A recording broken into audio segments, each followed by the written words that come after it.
we're sitting there, and everybody's eating their food, and President Trump is not president at this time, and he's talking to the senators and talking about really important stuff, and I'm just minding my own business going, I don't know how I got in this room. Well, okay. I'm sitting elbow to elbow with him. It's about an hour into dinner. I hadn't said a word, just been listening. And Trump gets through eating, and you've seen him do this move right here. Yeah. Wherever in the big boardroom he does this. Okay, that's what he does. He goes, can I ask you a question, John Rich? He never calls me John. John Rich? I look at him, I go, yes, sir. What's the question? He goes, well, you do a lot of big shows. Like, you're an entertainer? Yes, sir. You play for really big crowds? I go, I do. I play for really big crowds for a long time. He goes, well, have you seen these rallies I'm doing? Like, it's 30, 40,000 people. I said, yeah, it's unbelievable. He goes, so here's the question. Why are people booing me at my rallies when I bring up the vaccine? Mm. This is the question from the President of the United States. A guy who is very proud at that moment of the fact that he was able to stomp the gas pedal and get that thing out because he's under the impression this is going to fix the problem. Operation Warp Speed. That's it. Yeah. Okay, so here's a guy who, to his own admission, one of the biggest egos on the earth. Yeah. And he's very proud of this. And I respect him to, there is no limit. Right. But I'm being asked a very direct question. And so, man, I looked at him and I said, okay, I'm going to tell you the answer and you're not going to like it. He goes, okay, what's the answer? You're going to look at me like this? I said, let me start off by saying this. We, the American people, do not trust the people that you were forced to trust at the time when this was happening. Let's start there. And I said, by the people we don't trust, here's who I mean.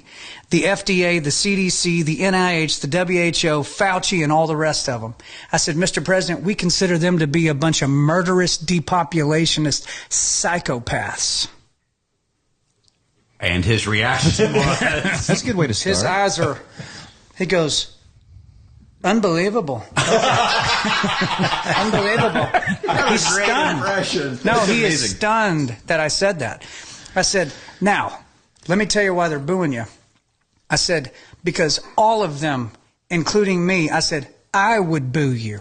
I would boo you. You did not. I would boo you. Really?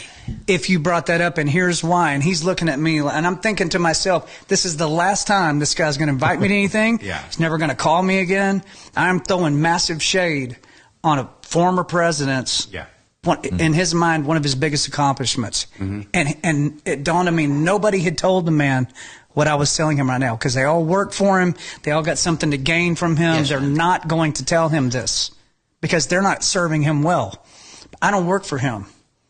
And I think a lot of him, and I want him to understand the truth about it. So I said, here's the problem. Here's why they're booing you, Mr. President. Because every human being out in that rally, either themselves or they know someone directly who has been harmed by the vaccine or has even died from it, including me.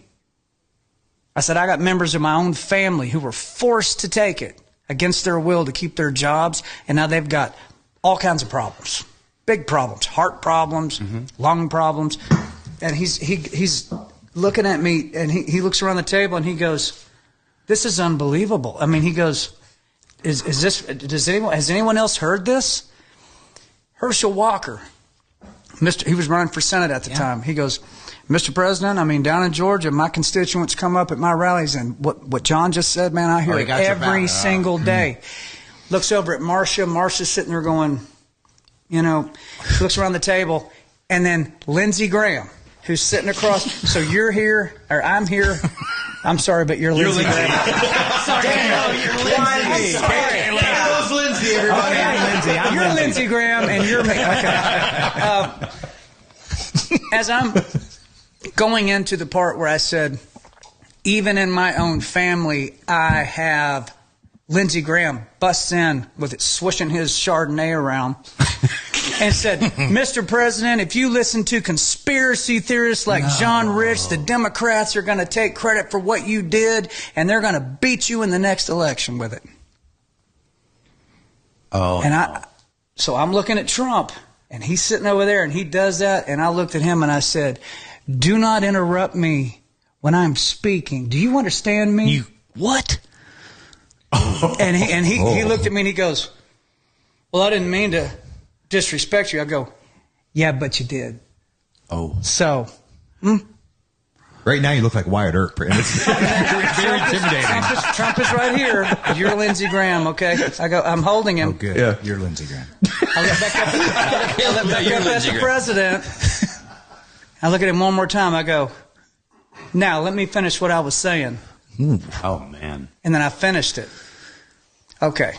That Trump ended that by saying, so I guess no more vaccine talk. I said, I think that's a good idea. I said, I think you're going to learn a lot about it.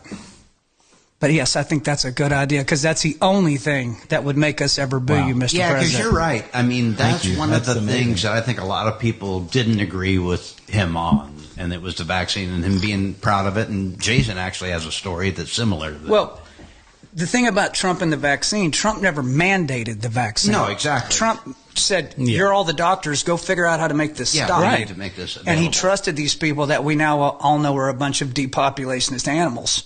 We all know that now, but he never mandated it because mandating an experimental medical procedure violates the Nuremberg Code. It's a crime against humanity, which I hope we see that play out because people need to be held accountable for Do you that think we in a will major see it way. play out? I think it will. Yeah. So that was the story there. So, again, he has called me since then. He does text me back from the Super Bowl. He has invited me to more. So I did not lose my friendship with him. I think, if anything, based on a couple of things he's asked me over the last year or so, he probably appreciates the fact that I'll say something to him that he don't really want to hear that.